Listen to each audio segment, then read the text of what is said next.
This presentation, American Genius at the DNC, is brought to you by Johnson C. Smith University.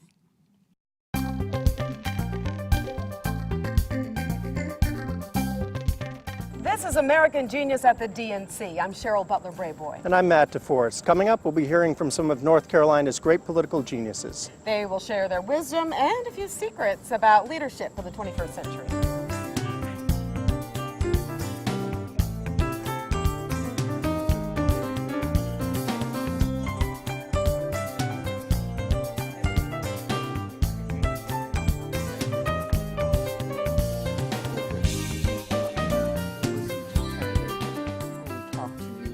Joining us in our celebration of American Genius, a group of student correspondents from Johnson C. Smith University.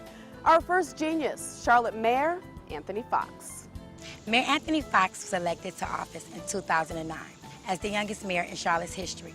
It's a career built on hard work and sacrifice.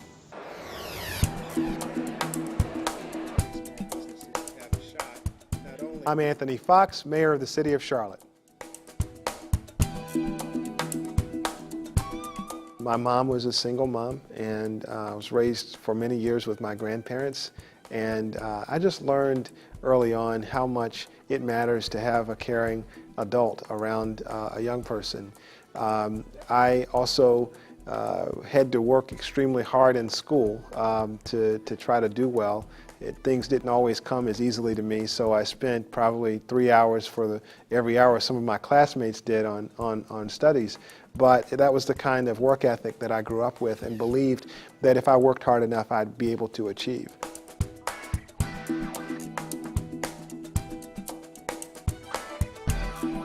What I was trying to do in my race was a little something different. It ended up being a barrier-breaking run for student government president, but that's not why I ran. I ran because I believed that the school could be better. I thought that we could make a difference in the quality of life for students, and thankfully the student government elections turned out pretty well for me. But that was really my first taste of elected politics at a bigger scale, and luckily it worked out for me and didn't discourage me.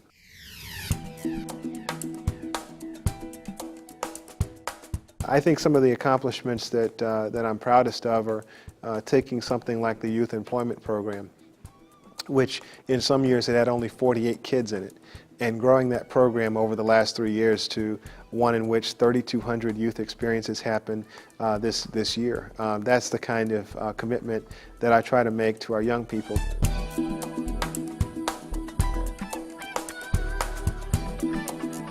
I have two children who are 6 and 8. And I don't have a problem having fun. Usually whatever they think is fun, I think is fun. So we go out and kick the soccer ball, and we do a lot of outdoor activities. I like to engage with them occasionally after they've done their homework. I'll play a game of Temple Run with them on the iPad.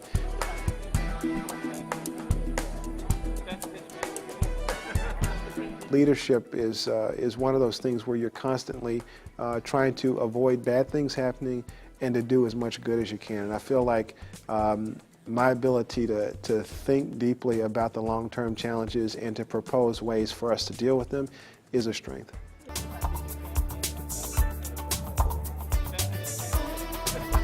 If the argument goes the way I hope it does, the future of this community is going to be so much brighter than any day we've had in our past. And that's what we live for as leaders, is to make things better.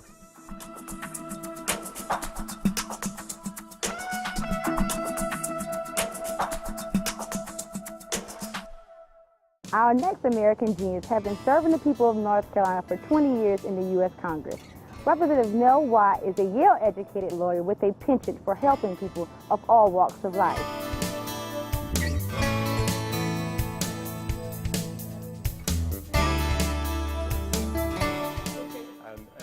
I'm Congressman Mel Watt, and I represent the 12th Congressional District of North Carolina. That covers parts of Charlotte, Greensboro, Winston-Salem, High Point, all points between. I've been in Congress now for 20 years. So I want to welcome you to the 12th Congressional District of North Carolina. The convention is being held in my district, so that means I'm the host, so I've been very busy.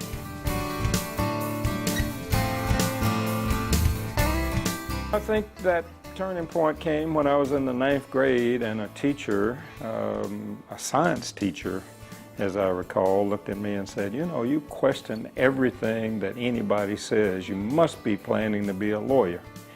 And I didn't really know much about what a lawyer did. There were no precedents for it in my family.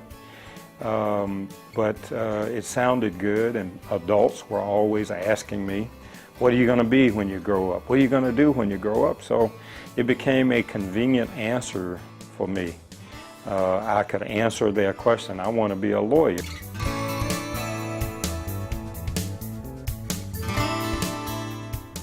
One day I was in my office minding my own business, and I got a phone call from Harvey Gantt asking me if I would manage his political campaign for the Charlotte City Council. And I agreed to do that after he twisted my arm. And I think that was 1974, and every 2 years since 1974, I've either been a campaign manager or a candidate in a political campaign.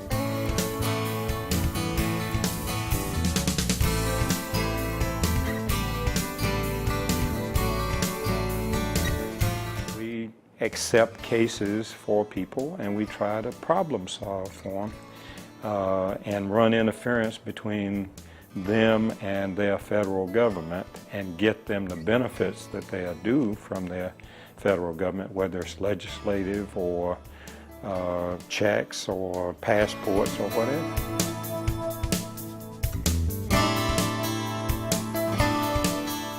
So I'm a strong believer in telling students, look, focus on what you're doing right now, because opportunities and challenges will be presented to you tomorrow, and if you're not prepared to either overcome those challenges or take advantage of those opportunities, then you're going to get left behind. Mal, good morning.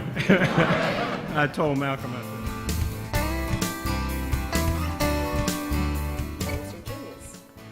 I don't know that I have a genius. Going to a segregated school, one of the things that we were taught was really drilled into all of the students at that time is that you needed to develop every talent you had. So, you know, I can sing a little bit, don't know what to do. I can play baseball. I'm a reasonably good athlete, which is translated later into tennis and now into golf. But I was always inquisitive, so I'm reading, I'm writing, I'm communicating with people, and it gives me a lot of joy doing all of those things.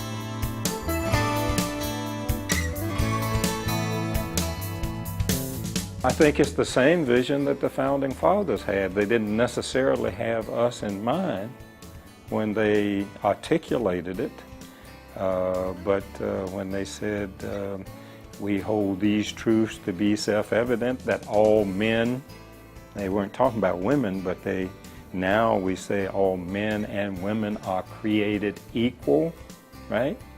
Let's live up to that creed. I think that would be a wonderful aspiration for our country.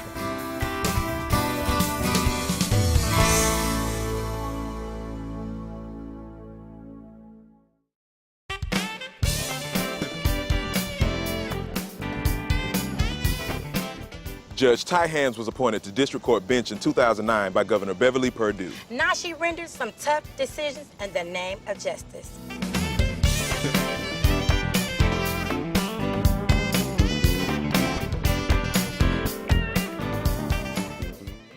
Hi, I'm Tai Hammonds, and I'm a Mecklenburg County District Court Judge.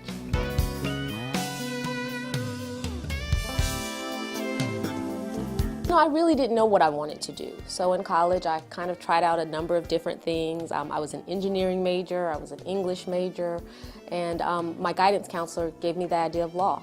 And I thought it was a great idea. I love to read and I love to write. And so once I did some research, I realized that law was the career for me.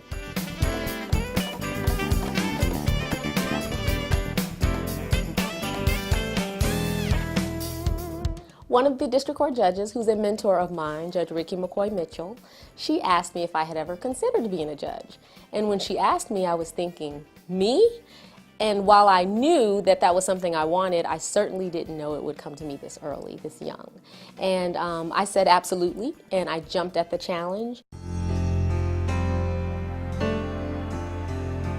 Well, I would have to say that that would be being raised without my mother or father. My mom died when I was 2 years old, and I didn't meet my father until I was 19. So as a result, I really had to learn to be independent at a very young age. But it taught me, it gave me strength, and it taught me that what God has for me, no one can take from me, because going through adversities early in life has helped me to learn how to face the challenges that I've faced later in life.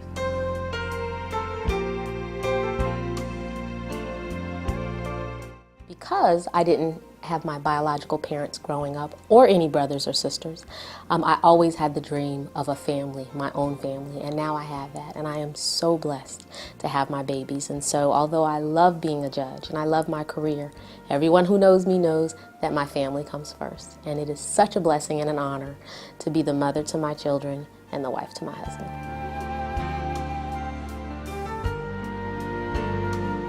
I think my genius is my people skills. I think I have the ability to talk to people from all walks of life, which is why I really love what I do. You know, in my court, I have homeless folks sitting next to CEOs, sitting next to stay-at-home moms, because district court kind of touches everyone in the community. And I think that I am given and blessed with the opportunity to have to interact with all of the different kind of folks. And I think I do it in a way that makes people feel comfortable.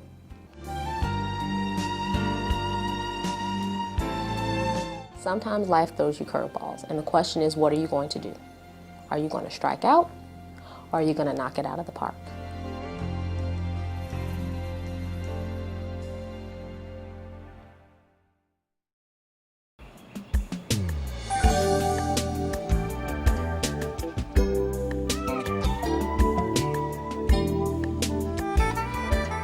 North Carolina State Senator Malcolm Graham is a businessman, a civic leader, and a special assistant to the president of Johnson C. Smith University. Graham has a vision for the American people in North Carolina and beyond.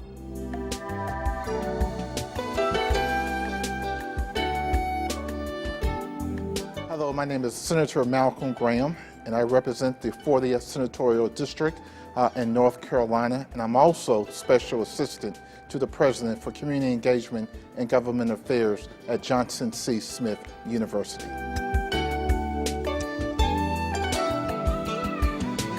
In Charleston, South Carolina, I used to play tennis at the Jack Adams tennis courts, and it was where predominantly African-American tennis players played. And the other courts were Farmfield, and in Charleston, we always got the hand-me-down nets. Our courts were always the last to be repaired. And I remember going before the Charleston City Council asking for better equipment, better services at that tennis course that was basically where the African-American tennis players played in Charleston, South Carolina. That was my first time really kind of taking a leadership position.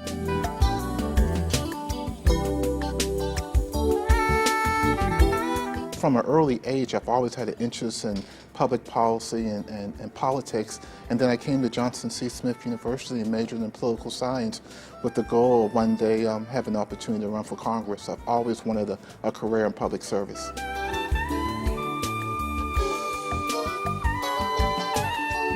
Just get involved. You don't have to be on city council or the county commissioner to be a leader. You can lead by being a member of the Boys and Girls Club. You can lead by volunteering with the United Way or Habitat for Humanity. Get involved, get engaged in terms of what the community is offering. I'm an avid tennis player. I came to Johnson C. Smith University on a tennis scholarship. I play to this day, and so when I'm not working, when I'm not doing legislative stuff, I'm either playing tennis, I'm at home watching tennis on the Tennis Channel, and I'm also a big jazz enthusiast. I love contemporary jazz, Gerald Albright, David Sanborn, Spyro Gyra, Fat Burger. I'm very simple. I'm not Senator Graham, that's my official title, but I'm Malcolm. And I'm a husband, a father, a friend, a Kappa. I'm very accessible to the community, and so I think my genius is just being able to be myself and then allowing others to go along with the ride with me. My vision for America and North Carolina is that as a country and as a state, that we all go along for the ride. It can't be rich folks versus poor folks. It has to be all of us, all Americans, young, old, black, white, rich, poor, all moving in the same direction. And for me, that's mean a great education for our kids, great public schools, great economy where folks could get a job.